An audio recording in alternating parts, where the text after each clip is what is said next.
민주당 얘기로 좀 넘어가 볼게요. 두 분은 변호사이시니까 이게 지금 민주당에서 발의하고 있는 특검법에 대해서도 여러 가지 생각이 있으실 것 같은데 민주당이 1일 1특검법을 발의를 하면서 며칠 전에는 그 대북 송금 사건에 대한 특별법을 발의를 했습니다. 근데 이게 이화영 전 경기도 평화부지사가 이제 검찰의 강압 수사, 뭐 허위 진술을 좀 강요받아서 그것 때문에 진술이 번복되고 뭐 이런 것 때문에 수사 검사들에 대해서도 좀 들여다봐야 된다 이거거든요. 근데 이게 결과적으로 이재명 방탄 특검 아니냐 이런 지적이 나오는데 좀 어떻게 봐야 될까요? 이 저는 특검은. 이거 법안 보고 정말 웃겼어요. 세상에 이런 법이 다 있구나. 예. 이게 이재명 방탄 특검이냐, 왜 이재명 방탄 특검인지는 이화영 변호인이 저번에 기일에 얘기를 했거든요. 이화영의 유죄는 이재명의 유죄로 작용할 수 있다. 그러면서 선고기일을 연기해달라 그랬단 말이에요. 네. 이게 왜 이재명 방탄 특검이 되는지는 거기서 먼저 얘기를 했고, 재판에서 나왔고. 네, 예. 재판에서 나왔고, 그러면은 그 이화영 재판을 흔들어야지 이재명 방탄이 된다는 얘기인데, 흔들려면 어떻게 흔들어야 되겠어요? 일단 지연을 시켜야 되겠죠. 지연을 시켜야 되고, 그 다음에 이 재판이 수사가 잘못됐다는 걸 흔들어야 되는데, 이 대북송금 특별법안 여기 보면은 그 800만 불이 북한에 건너간 명목이 네. 이재명 대표나 경기도지사와 경기도청과 관련된 게 아니라 이 김성태가 주가 조작을 위해 건너갔는데, 그러니까 이게 주가 조작과 관련된 부분이 있는데 이게 검찰이 수사를 제대로 안 했다 그러는 거예요. 그러면 이거는 이재명 대표와의 연결고리를 끊는 거고, 또 수사 과정의 문제점을 지적을 하고 있거든요. 예. 그 이화영이 계속 얘기했던 거 있잖아요. 회유당했다 막 그러면서 회유당했다 뭐 그러고 뭐 누구는 가가지고는 진술을 몇 번 했는데 조서가 작성되지 않았다. 그럼 이런 것들에 대해서 다 여기 특검 법안에 조사를 하게 돼 있거든요. 그러면은 이 재판에 전대가 된 수사를 흔들어 버리는 거 아니에요. 그러면은 판사나 검사나 다 압박을 받을 수밖에 없는 거고, 특검이 진행되는 동안에 재판을 진행시킬 수가 없는 거잖아요. 이제 예. 1심 끝나고 앞으로 2심이고 확정될 때도 있는데, 그래서 이건 이재명 방탄 특검인 거고, 왜 그러냐? 위증교사 선거법 같은 경우에도 빨리 이게 나올 수가 있어요. 빨리 이게 나올 수가 있는데, 이 그 대북송금과 관련해서는 만약에 이재명 대표의 그 관련성이 인정이 된다면 이건 제3자 뇌물이 되거든요. 네. 뇌물 같은 경우에는 그 박근혜 전 대통령이 얼마나 형량받았는지 우리가 다 봤잖아요. 예. 5억만 넘어도 10년 넘을 수가 있단 말이에요. 네. 이게 가장 어떻게 보면은 사법적인 리스크가 큰 거거든요. 그래서 앞장서서 다퉈가지고는 방탄법 만들고 보호하자 지금 이렇게 나서고 있는 거죠. 당장 내일이 이화영 전 평화부지사의 1심 재판이 있는데 이게 지금 재판부에는 어떤 영향을 줄까도 조금 궁금한데, 수사가 다 잘못됐다 이런 주장을 하면서 특검법을 발의했단 말이에요. 근데 이게 재판부 입장에서는 오히려 검찰 쪽의 어떤 그동안의 어떤 재판정에 와서 했던 거 진술이 좀 흔들리는 건지, 아니면은 이런 식으로까지 뭔가 불복을 하는 상황에 대해서 조금 오히려 이화영 부지사 쪽에 불리한 건지 이게 좀 궁금한데 어떨까요? 그 뭐 재판부는 재판부가 독립적으로 판단을 할 거라고 믿습니다. 근데 예.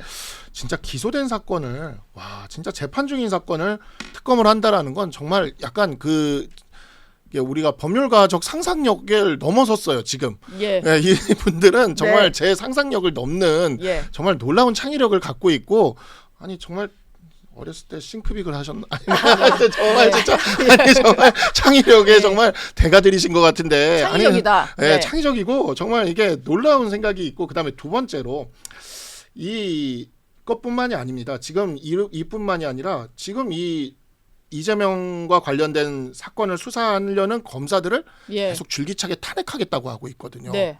그러니까 정말 검사를 탄핵해, 검사가 기소한 사건에 특검법을 만들어, 이거는 진짜 거의 다른 국가들로 치면 거의 사법방해죄라는 죄들이 있어요. 예. 그런 죄에 해당될 정도로 네. 입법 권력을 가지고 있다여 이렇게 자신들을 수사하는 것에 대해서 무조건적으로 막겠다는 이런 태도는 법원에서 확실히 브레이크를 좀 잡아줄 필요가 있습니다. 이게 네. 법치주의가 근간이 흔들리는 일이거든요. 그러니까 법원이 좀 현명하게 판단을 해서 이거는 좀 브레이크를 확실히 좀 잡아줬으면 좋겠습니다. 예. 그리고 이 법을 발의를 한 게 보면은 뭐 이성윤 의원 전 중앙지검장 이성윤 의원이 대표 발의자긴 한데, 공동 발의한 게 뭐 양분함, 박균태, 김동화 이런 분들이 다 대장동 변호사거든요. 네, 그 민주당에 있는 변호사들이 거의 다 들어간 것 같아요. 예. 그래서 이게 지금 의원들이 아니고 지금 이재명 대표 개인 로펌 수준이냐 뭐 이런 말까지 일각에서는 나오는 것 같아요. 아니, 개인 로펌 만들라고 국민의힘은 그렇게 조용히 공천하는데 여기는 막 행사 비명을 지르고 난리가 났었던 거 아닙니까? 예. 그리고 이거 대북송금 특검법에 진짜 황당한 조항이 있어요.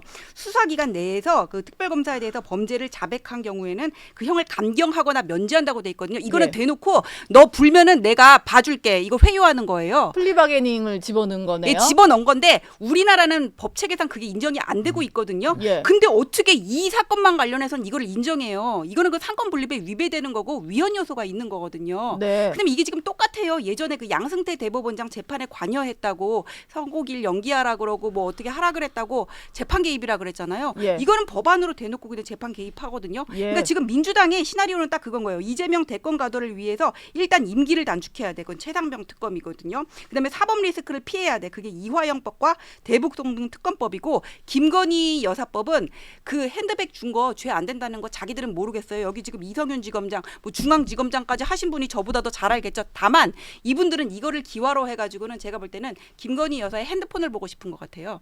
그 핸드폰 안에 뭐가 들어있는지는 몰라. 하지만 태평양에 그물 던져서 고래 잡듯이 해가지고 뭐가 있지 않을까 한번 보고 싶다. 뭐 나오면은 우리는 탄핵 간다. 지금 네. 이런 식으로 나오고 있는 것 같아서 네. 국민들이 다 알 것 같습니다. 이거는 나중에 지방선거나 대선에서 저는 심판을 받을 거라고 봅니다. 또 법 하나가 더 있어서 이 얘기를 좀 해볼게요. 마지막으로 민주당이 검찰과 법원을 겨냥해서 수사기관 무고죄 그리고 법 왜곡죄를 만들었는데 이게 무슨 얘기냐면은 뭐 이런 겁니다. 눈에는 눈, 이에는 이라고 해서 수사기관이나 뭐 재판부에서 잘못된 판단을 했을 때 이게 뭐 사건 최저형이 징역 2년 미만이면은 이 수사기관도 징역 2년을 주겠다. 그러니까 법관이나 검사가 법을 왜곡해가지고 뭔가 무리하게 했을 때는 너도 똑같이 당하게 하겠다. 뭐 이런 얘기인 것 같아요. 이건 좀 어떻게 봐야 될까요? 그 좀 이제 억울한 일을 당하신 피해자 이제 당해서 이제 뭐 무죄나 이런 걸 받으신 분 중에 의뢰인들 중에 뭐 이렇게 무고로 이렇게 고소를 해달라고 그러면서 자기가 이렇게 고소당한 거랑 똑같은 형량을 무고로 받게 할 수 없느냐라고 하는 이러한 이야기들을 하시는 분들이 종종 예. 있어요. 네. 그 이야기를 그냥 국회에서 할 줄은 몰랐어요. 진짜 정말 진짜 놀라울 정도의 창의력이고 예. 예, 계속해서 우리 나오는 헌법이 창의력. 예, 정말 놀라운 정도. 정말 진짜 저는 와 이게 법률가들이 있는 분들이 또 법률가들이 또 많나요 민주당에도 예. 그분들이 어떻게 이런 법을 만들 수 있을까라는 생각이 드는 놀라움이 있는데 우리 헌법은 특히 법관에 대해서는 양심과 법률에 따라서 재판하도록 되어 있어요. 예. 근데 헌법에서 양심과 법률에 따라서 재판하도록 되어 있는데 양심껏 재판을 했다고 법 왜곡죄로 처벌하겠다? 그럼 뭐 법에 대한 해석은 정말 천차만별이고 네. 지금도 그 해석론 갖고 다투고 있는데 뭐 자기들만의 해석만이 옳은 것이다? 아니 이렇게 대놓고 정말 우리는 그냥 룰 업으로가 아니라 룰 바이로 그냥 법을 이용한 인치를 하겠다 이렇게 하는 사람들은 이런 정치 세력은 정말 듣도 보도 못한 수준이고 예. 이거는 정말 우리나라 법치주의가 정말 근간에서부터 위협을 받고 있구나. 네. 이것이 바로 우리 요즘 21세기에 선진국들에서 많이 등장한다는 소위 연성 파시즘이구나. 연성 파시즘. 예, 네. 그러니까 옛날에는 파시즘이 막 이렇게 사람들 선동해가지고 막 이런 방식이었는데 그게 네. 아니라 이렇게 법을 이용하고 이게 뭔가 부드러운 지도자의 이런 언행이나 이런 것들을 이용을 해서 예. 이게 사실상은 파시즘과 똑같은 효과를 내는 걸 이제 연성 파시스트라고 연성 파시즘이라 그러는데 지금 민주당의 행태는 진짜 전형적인 연성 파시즘으로 흘러가려는 그 모습을 보이고 있어요. 그래서 진짜 이거는 막아내야 되고요. 네. 과거 뭐 통합진보당은 그래도 뭐 그냥 계급 정당 정도였고 소수 정당 정도였는데 진짜 수권 정당급이 되는 정당에서 이런 일들이 계속 반복적으로 등장한다는 게 전 좀 위기감을 느낍니다. 예. 그러니까 법 왜곡죄라는 게 좀 이게 너무 자의적일 수 있다는 생각도 들고 좀 억울하면 다 판사 검사를 고발해 버릴 수도 있고 뭐 이런 거는 좀 위험해 보이긴 하거든요. 그러니까 사법부를 뭔가 옥죄는 수단인데 저는 이거 다 위헌이라고 생각을 해요. 왜냐하면은 그 무고했을 때 뭐 증거를 위조하거나 했을 때 똑같은 형량으로 처벌한다는 건 어떤 비례의 원칙에 위반되는 거예요. 네. 증거 인멸이라든지 위조는 그 인멸이가는 위조를 했을 때 뭐 5년 이하의 징역 이렇게 형량이 규정돼야 되는 거지. 이거를 내가 뇌물죄를 수사를 하면서 뭐 증거를 어떻게 했으면 뇌물죄랑 똑같이 무기징역 살아라. 이거는 어떤 형평의 원칙에 비례의 원칙에 일단 죄질과 처벌이 비례의 원칙에 맞아야 되는데 거기에 어긋나는 거고요. 네. 법 왜곡죄라는 거는 왜곡의 정의가 뭔지가 불명확해요. 그다음에 법을 판단하는 거는 3심제에 의해서 법관이 판단하는 건데 왜 이거를 한 번 더 본다는 거는 일단 법치 체계의 어떤 근간을 흔드는 거고 왜곡이라는 게 명확하지가 않잖아. 이거 죄형 법정주의 위반이거든요. 예. 이거 다 위헌이라고 봅니다. 그만하세요. 네, 알겠습니다.